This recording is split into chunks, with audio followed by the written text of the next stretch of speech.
Yes, my friend, you are live on air. What do you Oh, want to say to okay, us? sorry. Yeah. Well, I'm an American Muslim, and I recently converted to Islam, and I've been watching your videos on YouTube.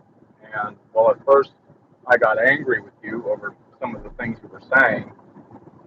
I've been looking into some of the things, and I think I've made a bad decision, and now I feel like I need to come out of it. But if I do that, I'm not going to tell anybody about it because I've recently learned about the apostasy laws, and I just think that uh, I'm going to get some serious backlash. So I guess I'd be better off if No, I my could friend, don't worry. here. You live in USA. They will not even dare to touch you. Those cowards, they will not. They will dare to touch you only if you live in their countries.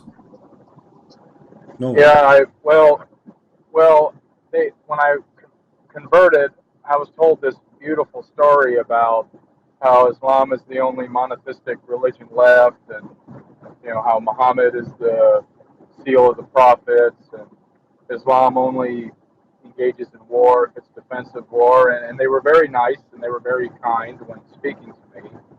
And they also said they believed in Jesus and they believe that Jesus will come back.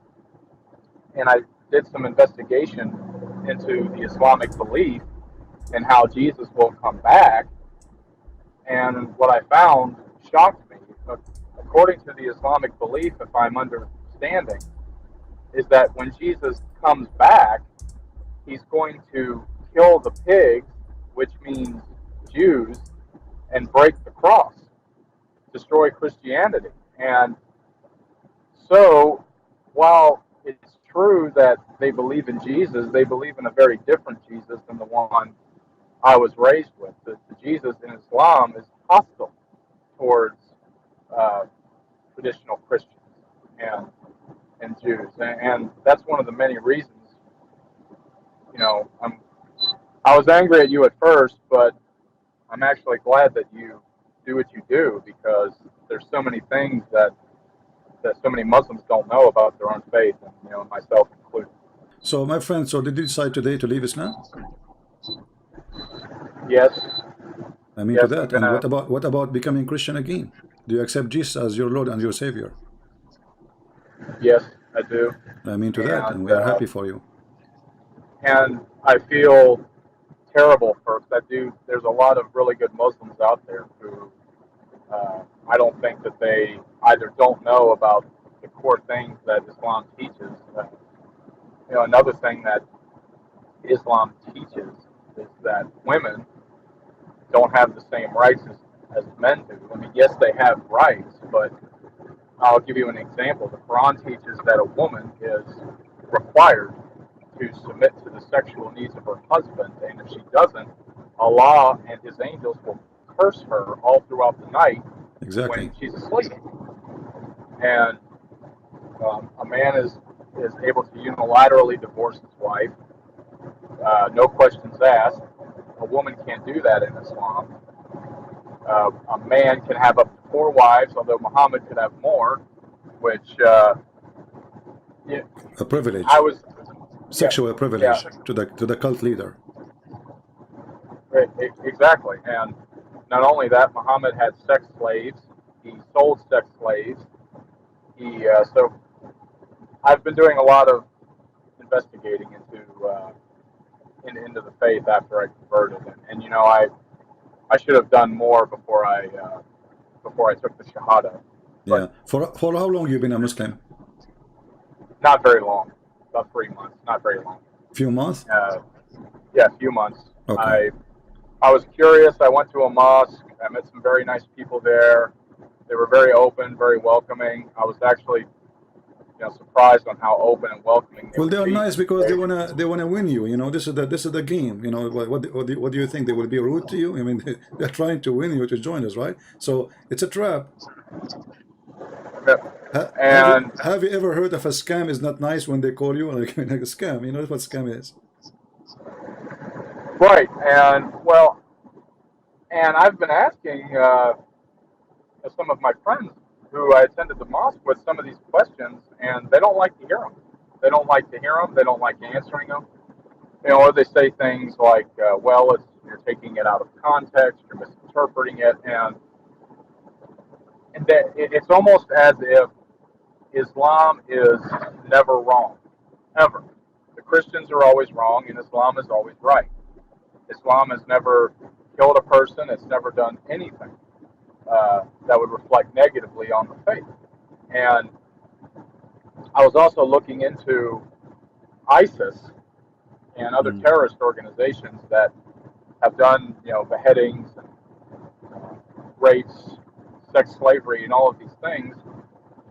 And I thought, before I converted to Islam, I thought, well, that's not real Islam. I thought, most Muslims don't do that, so that's got to be a perversion of the faith. And what I found was Muhammad, during his lifetime, beheaded several thousand people during his political campaign after he went from Mecca to Medina. He then became a politician and a jihadist, so he switched from religion. He turned to politics, and his favorite method of execution was beheading. That was his favorite way to.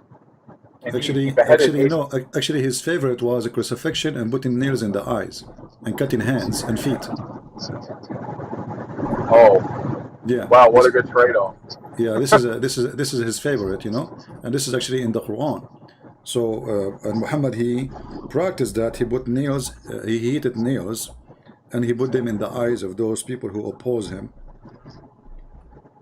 as we can find in the, And with his wife, I also found out that with his wife Aisha, part of how he got Aisha to marry him was he and Aisha tricked Aisha's uncle. No, not Aisha, Khadija. Oh, okay, right. Well, they tricked him into getting Muhammad to marry him. Right. They tricked him while he was asleep, and they put ceremonial marriage robes on him. Yeah, they made the father drunk. And they changed his clothing. And then when he woke up, they told him, "You married me to this guy," but he said, "No, I did not." So it was a fraud. Right. Yeah, and this is telling you the quality of the wife and the husband. And so at first when I was watching your videos, I thought that you had I thought this guy's just got a real beef against Islam. And, I thought a lot of the things you were saying were nonsense, but at the same time, I couldn't put down your YouTube channel. I just kept listening, and so I did some investigations, and so much stuff I found out since then. So for how long you are listening? For how long you are listening to my channel? A few months, 2 months. Okay. I listened to it 30 days after I converted to Islam, and you were doing a video about. What was it? You were debating a Muslim. I think his name is Ibn Farouk. Was his name? Ibn Farouk. Okay. Ibn Farouk. Well, you were debating him, and I think he was using a fake name. Okay. And when you were debating him, you guys were talking about when Adam sinned in the garden, and you were discussing whether or not angels had the ability to lie. Correct. You were saying. Tell me these things if you are true. I can't remember exactly what you were, but I'm sure you remember what I'm talking about. Yeah, tell me the names of those things if you are truthful. Right, and so I really liked Ibn Farouk, and I still do. I mean, I don't think he's a bad person. And so I looked into. He's a liar. Well, how he can be a good person? He's a liar. A person he keep lying. He cannot be a good person. Right. Well, I think a lot of them do, and that's another thing that.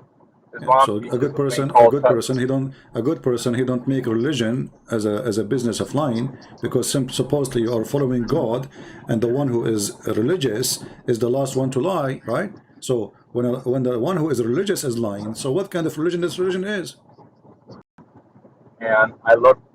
Another thing, what most people don't understand about Muhammad was, after he died, his caliphs, Abu Bakr, followed by Umar, followed by Uthman, they conquered a quarter of the world's population in a span of, I think it was 40 or 50 years. They conquered most of North Africa, the Middle East. It used to be Christian before Islam came out of Arabia.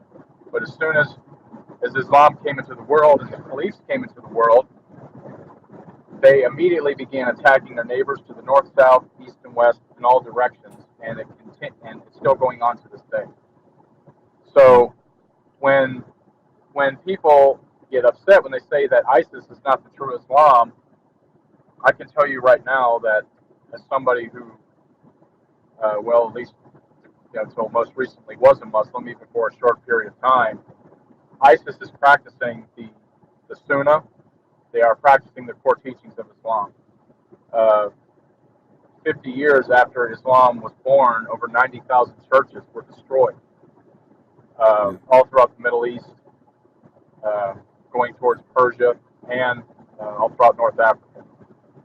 So, when somebody says to you, ISIS is not Islam, you should say to him, name for me one thing ISIS did Muhammad did not do.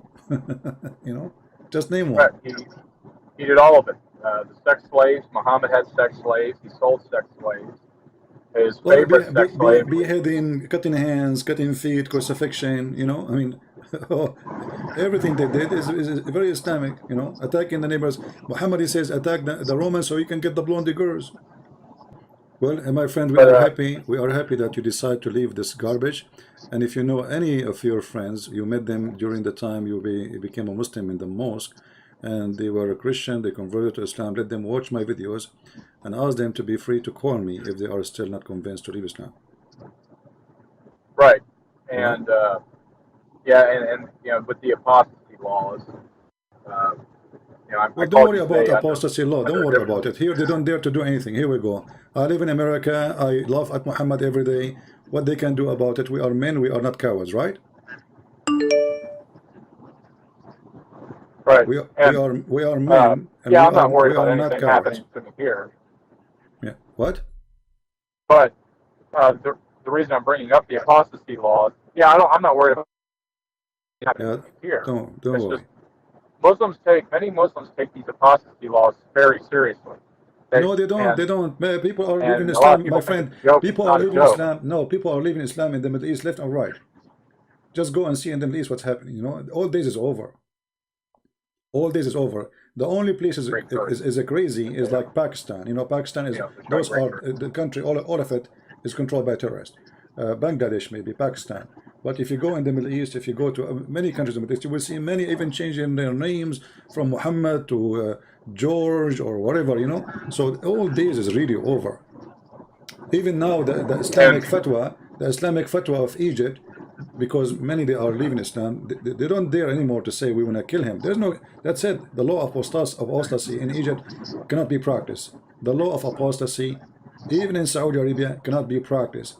They have now music, they have theater, they have a party. Even now the Saudi prince established a bikini beach. So all days is over, and I assure you soon the Saudi crown prince of Saudi Arabia will allow Christians to build the churches because they are trying to fix this country which Muhammad damaged. So there's a big revolution in the Middle East right now, and the Middle East has changed. Just last week, the government of Emirat, they changed the holiday or every weekend from the normal Friday to be Saturday and Sunday. So from now on, Muslim in United Arab Emirates, they have their weekend as us, Saturday and Sunday, which is following the Bible. Right, and for your listeners too, another thing, when people first convert to Islam, they really just, like, I was born in the United States, I'm an American, I was born and raised as a Christian. When you convert to Islam, they're really obsessed with micromanaging everything you do, how you dress, how you speak, what you're allowed to say, what you're not allowed to say. Everything is haram. Absolutely everything is haram. You got just people bugging you night and day, and if you don't show up to mosque, you don't show up to prayer, you have people calling you, wanting to know how come you haven't shown up. Yeah, they harass you. It's harassment religion. They're trying to intimidate you too. They try to intimidate you to tell you we are watching you in case you do not know. Right, and that's another reason why when I first came across your videos, I started taking a closer look, and it's been an incredible couple of months. All the stuff that was not taught to me that I've since discovered. Muhammad was a sadistic human being. he removed the heads of 800 Jews in a single day. In a single day, while his wife watched, they watched the beheadings from sun up until sundown. This was after they had conquered the city of Khaybar, I believe. Muhammad conquered Khaybar. They rushed out all the male Jews that were alive. Women and children were immediately given to Muslim families, and they beheaded 800 Jews in a single day. In a single day. And then after his death, Muhammad's generals, one of his generals was a man by the name of Khalid. Khalid had killed Zoroastrian Christians, beheaded them at once, and this is a terrible story, but your listeners need to hear it. Khalid was one of Muhammad's top generals, who was also, Khalid went to the to some Christians in Iraq. That he conquered this Christian city. He then took the I believe it was the Zoroastrian tribal leader. He cut off the man's head. He takes the man's head and he drains the blood into the soil of the ground below him, and then raped the man's wife in the bloody soil. This one supposedly, this one was not a Christian. Supposedly he was a Muslim, and he killed him. He cooked his head, and he raped his wife. Correct. Yeah. Yeah. And so Islam destroys the human spirit. These are, when you think of these acts that Muhammad did and then his close companions did. This is why I'm leaving Islam. I can't follow this. I cannot follow this. I cannot follow somebody in good faith who, not just he did these things, but his generals and his caliphs did these things. So these were the apostles of Muhammad: Khalid, Abu Bakr, Omar. They are gang. The caliph after that, Uthman. So the point is, if he is the same as his friends, all of them, they are a bunch of filthy criminals. All of them. And now one thing I'm with many Muslims today that I am happy about is that many of them don't embrace this interpretation, or they don't embrace these acts. But what's sad to me is they believe. No, my friend, you are wrong. They do. Yeah. They do embrace it. They do embrace it, but they are hypocrite. So when they live in the West, they are not in the place they can say the truth, because that will cause them to be in trouble. So because they are, this is religion of hypocrisy. Chapter 3, verse 28, it says, you can speak to them in a friendly way while your heart dislikes this. So they don't really, all of them, they embrace it. If you ask this Uthman ibn Farouk, if you ask him, do you support killing the Christian and the Jews? Your prophet says when I kill the Jews in the judgment day, he will never dare to say yes, you know. But if he is living in Afghanistan, he will say yes. You know what I mean? So yeah. Those people depend where they live. They don't really, when they say to you, oh, we don't embrace ISIS, they are lying. All of them, they support ISIS. The one who don't support ISIS is government. Because why? Like the royal family of Al Saud, they knew that ISIS and Al-Qaeda is a threat. Why? Because they want to take their place. But they are not opposing them because they are bad Muslims. They are opposing them because they want to take their place. You know what I mean? Yeah. Or maybe I'm, at the same time, maybe I'm forgetting to remind myself that Islam teaches that it's okay to deceive unbelievers if it spreads or advances Islam. And the Arabic word for it is called taqiyya. Taqiyya, yeah. Or hudna. Hudna is another word. Taqiyya, chapter 3, verse 28. Yeah, so it could be perhaps that, and it's hard to tell. You know, maybe they're just deceiving me because, you know, especially with new Muslims, people who just convert to Islam, you know, they don't know anything about Islam. It's really easy to deceive them, or to maybe paint a picture of Islam that is not the real Islam. So I pray that a lot of Muslims will leave Islam. You know, Muhammad. It's my personal belief that this religion was started by Muhammad as a justification for political conquest. For money, for power. This is what Muhammad is about. He's a satanic man. He made a privilege just for his private part. He made a privilege just for his pocket. He made a privilege even for God, because he made himself his God on earth. So whatever the prophet says, you obey. So he became God on earth. So this guy, this madman, he is perverted, he is sick, he is filthy, he is a criminal, and he used God in order to conquer. At the same time, he said, there's 5 names given to me. One of them is Al-Mahi, which means the eraser, and I will erase Christianity and Judaism. So Muhammad, he made it clear. I have a purpose. I am the evil Muhammad. I'm going to erase everything good in this earth. I will erase the Messiah. I will erase the angels. I will erase God, and I will place myself instead, and I will make this earth is a land of a bloodshed. And he said, I've been ordered, commanded to kill all mankind until they say there's no God but Allah and Muhammad, except the Muslims. So if you are a person who bow down to the devil, Muhammad will not kill you. If you don't bow down to the devil Muhammad, he will kill you. And this is a clear sign of a filthy man. He's a scumbag. My friend, I want to say thank you for calling us. We cannot keep you for longer, but I'm glad that you decided to leave Islam. And I hope maybe in the future you can call us to share more stories of your experience. But today, by the way, your voice was very low. Maybe next time is going to be better. Oh, yeah, sorry, I have my Bluetooth and I apologize. Thank you, Christian right. friends. Have It's a all wonderful day. It's all right. Take care. Bye-bye. Thank you very much, guys, for being here. May the Lord bless you. Please download the video immediately after we finish. Christ is Lord, Islam is false, and we will see you soon again. Thank you. Take care.